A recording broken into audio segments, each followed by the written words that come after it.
Iddoon kun Shaashamannee Awaashoo Caraqaa ganda duwwaa tokkooti. Lafti kun akka isin argitan irratti kun qarqara kanarraa kaasee mana kana asiin akkana deebi'ee haga saaxaraan qorqoorrootti dhaabatu kana ga'ee akkuma addaan wal qoodu kana irratti jechuudha. Haga asiiti guutuun isaa kaaree 600 lafa qullaadha. Naannoo kanatti kaareen tokko birrii 1000 jedhanii kaareen 600 dhufa jechuudha.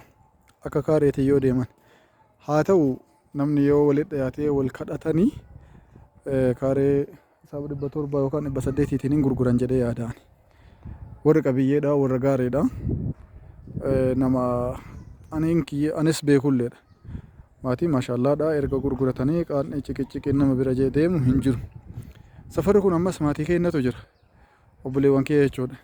Manni kunillee kunoo mucaan keessaa gadi ba'u kunis kunni hundinuyyuu faamilii keenya ollaa maatii keenyaati obboleewwan kiyyaati jechuudha. Kunillee ka gurguramu lafti qullaan kun guutuun isaa baay'eetu jira. Kanaafi asiin masgiida Kulafaa Raashidiin biraan as ba'an jechuudha. Karaa diimaa gaman as bayaniiti. Mee masgiida isin agarsiisa. Iddoon iddoo bareeda sirritti.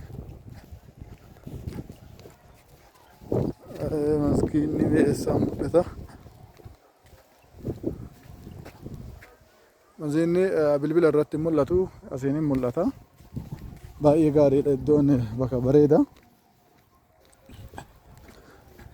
Mee yoo as harkise isin mul'achuun oolu kunooti minaara masgiida kan hin agartanii. Kun masgiida Kulafaa Raashidiin kaspaaltii karaa Dodolaaf Kofalee qajeelchu. Gara Dodolaa qajeela harka mirga irratti argama iddoon kun. Karaan inni qabu karaan ganaa seeraan baay'ee jechuudha. Karaan hin tuqaaf hin tuqu isaa anammaan tanan beeku.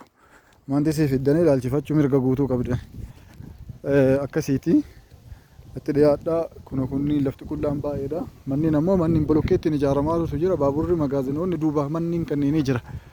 Bakki bakka gaariidha. Birri lafa taa'u irra isii irra taa'u wayya bitadha.